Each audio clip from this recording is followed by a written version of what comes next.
உடன்படிக்கை பெட்டி? கர்த்தருடைய வார்த்தை தான். சோத்திரம். அப்ப கர்த்தருடைய உடன்படிக்கை பெட்டி எது? நம்ம கையில் இருக்கக்கூடிய பரிசுத்தமான வேதாகமும். இந்த வேதம் தான் நமக்கு ஒரு பெட்டகமாக இருக்கிறது. சோத்திரம். இதான் உடன்படிக்கை பெட்டி. இதான் அவருடைய பிரமாணமாக எழுதப்பட்ட கையில் பொக்கிஷமாக கொடுக்கப்பட்ட வாக்குத்தத்தமான வார்த்தை இருக்கிறது.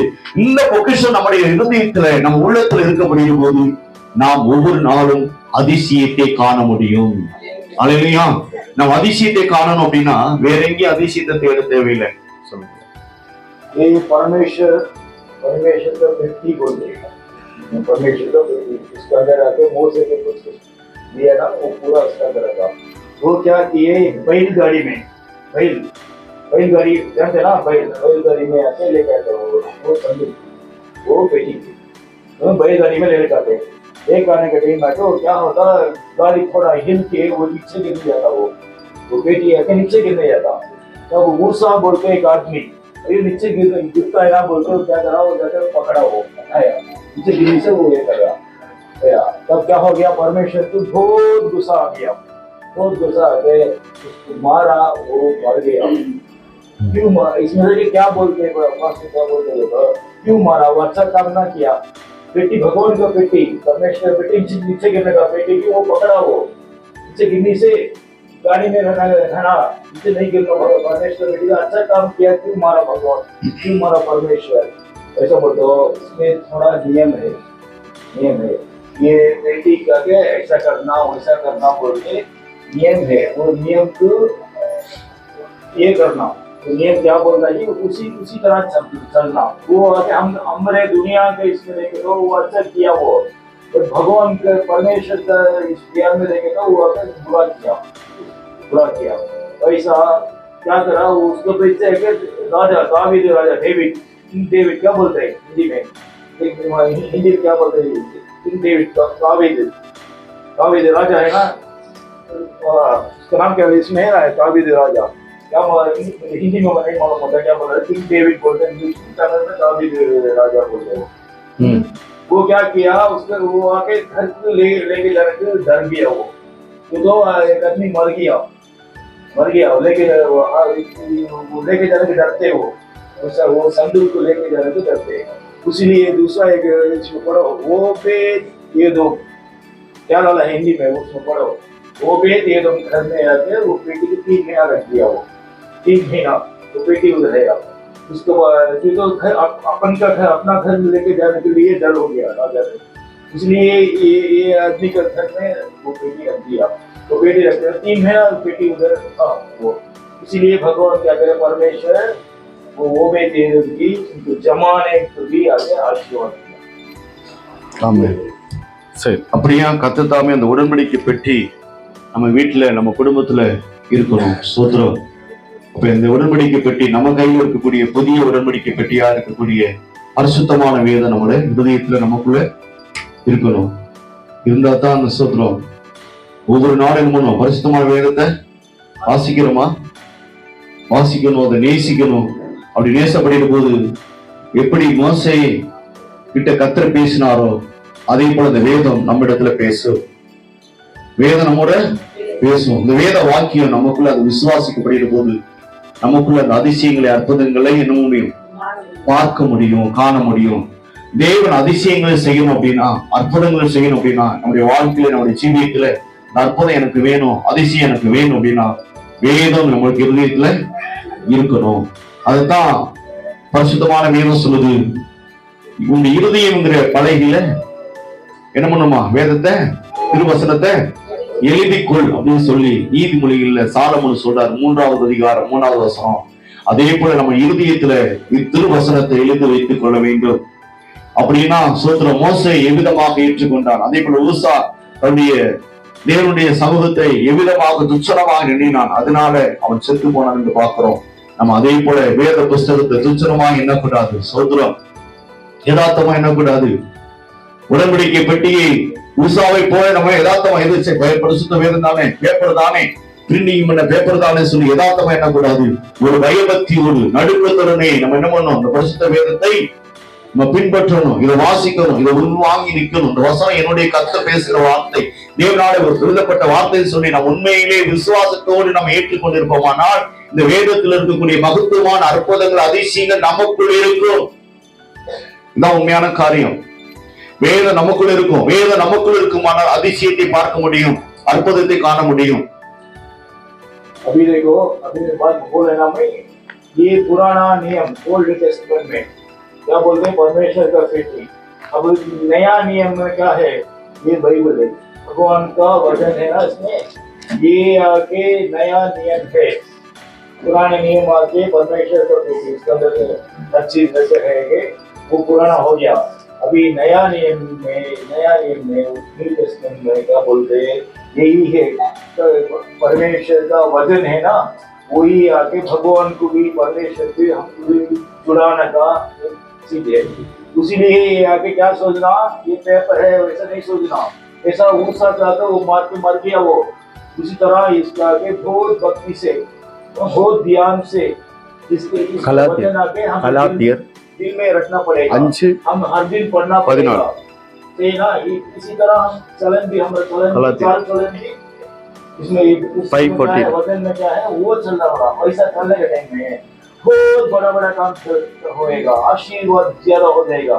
अब सोचेंगे काम कैसा कर सकते हैं, इतना बड़ा काम कर सकते हैं हम, आप ये ऐसा गुजरेगा क्या, सब सोचेंगे। वैसा नहीं था, वो भगवान का वचन हमारे दिल में, ये हमारे दिल में रहने के टाइम में बड़ी बड़ी काम, बहुत बड़ा बड़ा काम हम याद भी नहीं करेंगे, कितना का बड़ा काम आगे भगवान आशीर्वाद करेगा। ஆமென், ஸ்தோத்திரம். எடுத்து வாசிப்போம். கலாத்தியர்ல 5வது அதிகாரம் 14வது வசனம். உன்னிடத்தில் நீ அன்பு கூறுவது போல பிறனிடத்திலும் அன்பு கூர்வாயாக என்கிற ஒரே வார்த்தையில நியாயப்பிரமாணம் முழுவதும் நிறைவேறும். ஸ்தோத்திரம்.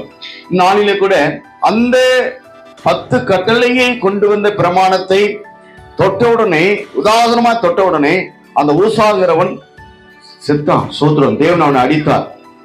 அல்லேலூயா. தேவன் அவனை அடித்தார். ஆனா எல்லாவற்றுக்கும் மேலாக பரிசுத்தமான வேதம் சொல்லுது, இயேசு கிறிஸ்து இந்த நாளிலே நமக்கு கொடுத்த ஒரே ஒரு காரியம் அன்பு. அல்லேலூயா. நமக்கு ஒரே ஒரு பிரமாணத்தை ஒரே ஒரு வார்த்தையாக நிறைவேற்றிருக்கிறார். புதிய உடன்படிக்கையாக சொல்லப்பட்ட ஒரே ஒரு பிராமணம், நியாயப்பிரமாணம் அன்பு. ஸ்தோத்திரம். நியாயப்பிரமாணம் எது? அன்பு. இந்த மெய்யான அன்பு, அதாவது உன்னிடத்தில் நீ அன்பு கூறுவது போல பிறனிடத்தில் அன்பு கூறுவாயாக என்கிற இந்த ஒரே வார்த்தையிலேயே நியாயப்பிரமாணம் முழுவதும் நிறைவேறும். அப்ப அன்பு, அந்த கிறிஸ்துவின் அன்பு, இயேசுவின் அன்பு, அந்த இயேசுவின் அன்பு இருக்குமானால் நாம் என்ன பண்ணுவோம்? ஸ்தோத்திரம். என்ன பண்ணுவோம் அப்படின்னா, எப்படி இருப்போம்? ஒருவரை நேசிப்போம். இதுதான் தேவன் கொடுத்த நியாயப்பிரமாணம். இந்த அன்புதான் கிறிஸ்து. அல்லேலூயா. அப்ப கிறிஸ்துவே எப்படி ஆண்டவராகிய இயேசு கிறிஸ்து எப்படி இருக்கிறாரு? அவர் அன்பாக இருக்கிறார். ஸ்தோத்திரம். இந்த உலகத்துக்கு எப்படிப்பட்டவராக இருக்கிறாரு? அன்புள்ளவராக இருக்கிறார். அந்த அன்பு நமக்குள் இருக்கிறது. அல்லேலூயா. அந்த அன்புதான் அந்த வார்த்தை. இந்த திருவசனமாகிய வாக்கியங்கள், பரிசுத்தமான வேத வாக்கியங்கள் சொல்லப்பட்டிருக்கிறது. இந்த 66 புஸ்தகங்களிலே எது நிறைவாக இருந்ததுன்னா அன்பு. இந்த 3 எழுத்து பொருந்தப்பட்ட அன்பு. இந்த அன்புங்கிற வார்த்தை நமக்குள் இருக்குமானால் நாம் என்ன பண்ண மாட்டோம்? அந்த நியாயப்பிரமாணத்தில் சொல்லப்பட்ட 10 காரியங்களையும் செய்ய மாட்டோம். அல்லேலூயா. அப்ப அந்த நியாயப்பிரமாணத்தை, அந்த 10 காரியத்தை குறித்து பெரியதாக தேவன் அது தொட்ட உடனே கோபம் உண்டாருன்னா, இந்த அன்பு ஆனது, இந்த மெய்யான அன்பை, கிறிஸ்துவின் அன்பை நாம் ஏற்றுக்கொண்டு இருக்கக்கூடிய போது நம்ம என்ன பண்ணுவோம்? அவரே நமக்குள் இருக்கிறார். இந்த பரிசுத்தமான வேதம் நமக்கு எதிர கையில வைத்திருக்கிறோம். அந்த அன்பு ஆனது எங்க இருக்குது? நம்முடைய உள்ளத்தில் இருக்கிறது, நம்முடைய இருதயத்தில் இருக்கிறது. அந்த கிறிஸ்துவின் அன்பு நமக்குள் இருக்கிறது. அந்த அன்பு நமக்குள் இருக்குமானால் சோதரோ நம்ம என்ன பண்ண மாட்டோம்? என்ன செய்ய மாட்டோம்? உதாசனமா என்னவுமா யாரையும் பேச மாட்டோம். பரிசுத்த வேதத்து மேல நான் நேசம் வைப்போம். அல்லேலூயா. அல்லேலூயா. அப்ப அந்த அன்பு, கிறிஸ்துவின் அன்பு இருக்க போது அந்த இடத்துல சொல்லப்பட்டிருக்குது. வேணா வாசிப்போம். அந்த 22ஆம் வசனம் அதுலயே